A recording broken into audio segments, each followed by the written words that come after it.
The top 7 things not to do when starting the business. So I got a great question from one of my YouTube viewers, Emil, love you guys, who wrote in to say, Evan, I've been watching your videos for a while now. Hope you enjoyed your trip to Asia.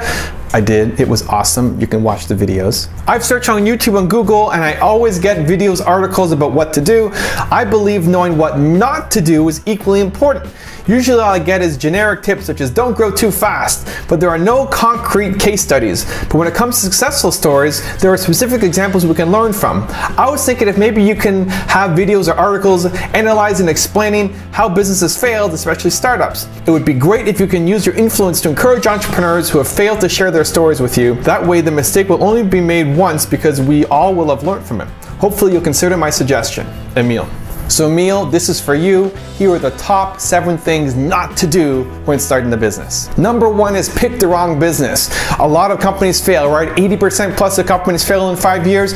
A lot of it's because you picked the wrong business. Your business just trying to make money, and if money is your only goal, you're not going to be successful. You look at any entrepreneur who starts off just trying to make money, they rarely do. Or if you look at the most successful entrepreneurs of all time, the big names, the people who you would recognize, Oprah Winfrey, Bill Gates, Steve Jobs, whoever it is, look at why they got started. Look at the early days of the reason for starting their business. The number 1 is never to make money.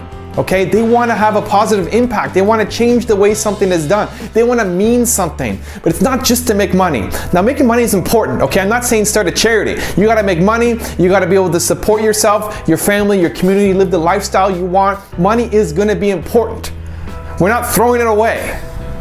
But it's not the number 1 reason for starting this business. You have to be passionate about what you're doing, and too many entrepreneurs pick the wrong business. Number 2 is make the perfect plan.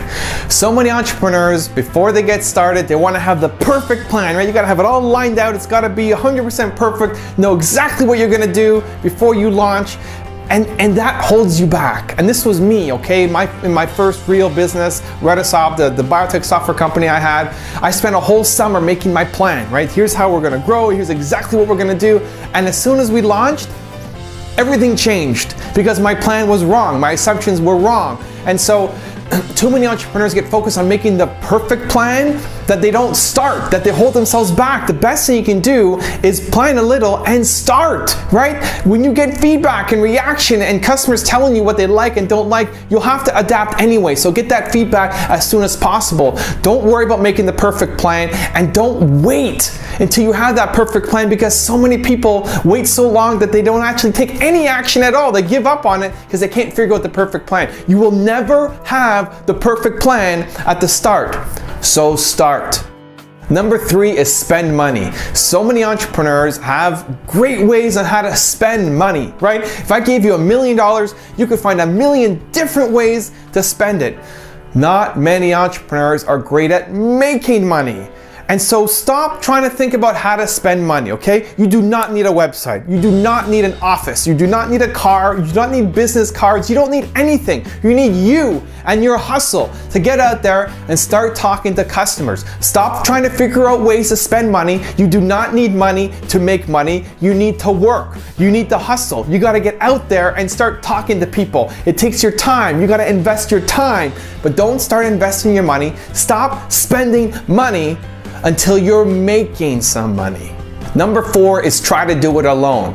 You can't do this alone. You cannot do this just on your own. You need people to help you. And whether that's having volunteers or interns that I had when I started my first business, whether it's having people who are working for you part-time. The first guy I hired was for 1 hour a day to relieve some of the work off of me, right? Whether that's having a mastermind group of people that you connect with. I have one that I run here in Toronto where we meet every month to talk about our businesses and help each other out. You can't do this alone. You need to be able to talk to people, have people help you. And we're not spending money at the start, right? Back to the last point, we're not spending money on these people at the start, but you can attract people to you. You can meet up with a mastermind group once a month. You can have volunteers or student interns helping you out. Hey, if you're standing for something important, you're gonna have people coming to you. I can't tell you how many people want to volunteer at my business because I'm trying to do something big and important. You could start that way, but don't try try to do everything yourself, because running a business is a lot harder than one person can manage. And if you want to do something big, you want to have a big impact, you want to change the world, you want to have a huge, meaning, and also make a lot of money in the process, you need to be able to reach out and not do everything yourself. Number 5 is jump into the wrong partnership. So many entrepreneurs jump into partnerships. Maybe you met somebody at a hackathon over the weekend, you have this great business idea and there's 6 of you starting up.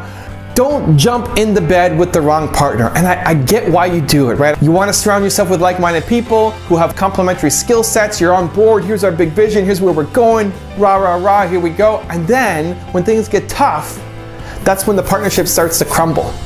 That's when a lot of fights start to happen. Being in a business partnership is just as important as being in a marriage, right? You got to think about these people as, I'm going to get married to this person. Can I live with that, right? You're seeing them how many hours of the day, right? You're seeing them probably more than you're going to see your husband or wife during the week.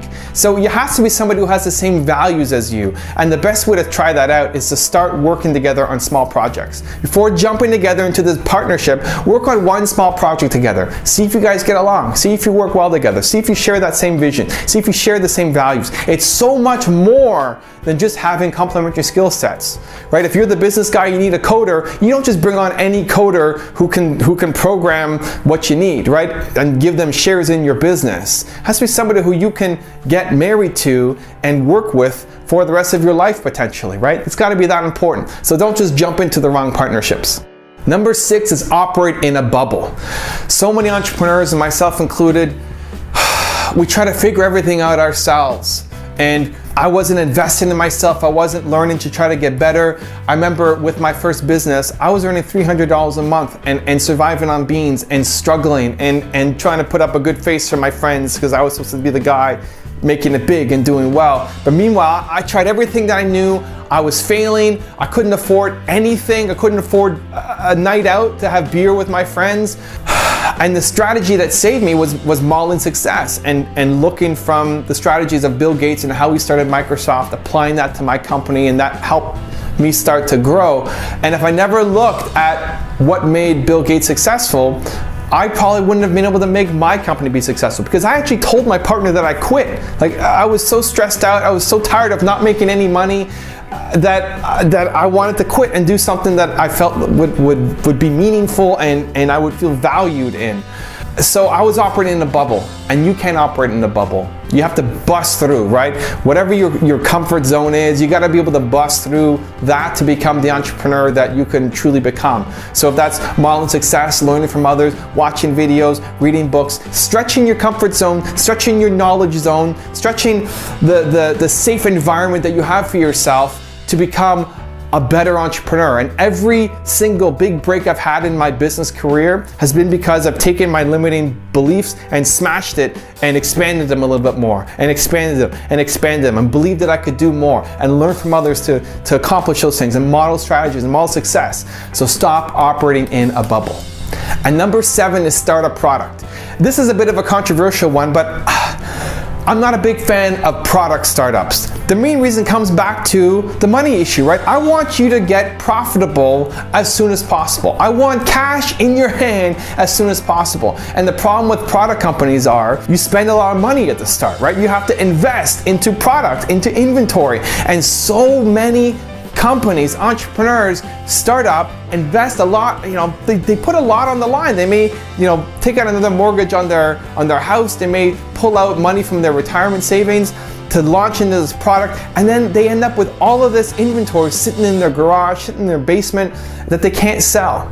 And so many product companies fail because they picked the wrong product. And it's so much easier to start in a service-based business, because you're not investing anything except your time. You don't need to invest any money into a service-based business except your time. And what that does is allows you to get close to your customers, allows you to refine your message, allows you to refine your service, because the service you go in thinking you're gonna do is not the service that you end up actually doing. It will change, right? Go back to the point about planning. It will change, and it's so much easier to be flexible in a service-based business, to figure out what your offering is gonna be and then launch into a product, right? Get some cash flow coming in. Get that mortgage bill and that electricity bill paid off from your service-based business. It's harder to scale a service. It's much easier to scale a product. That's why it's so attractive, right? You want to trade time for money.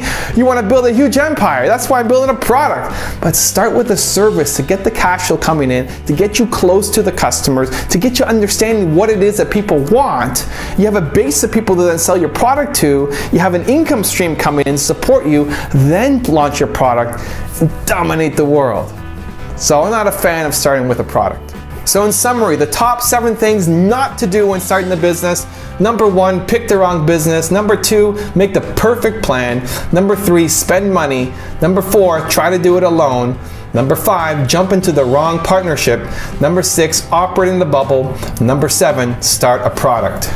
And believe. You guys like this video? You want to see more? You can subscribe to the channel. Thank you so much for watching. I'll see you soon. Hi, I'm Tor Efsman from TimeManagementChef.com. Evan Carmichael's newsletter, Epic. Subscribe.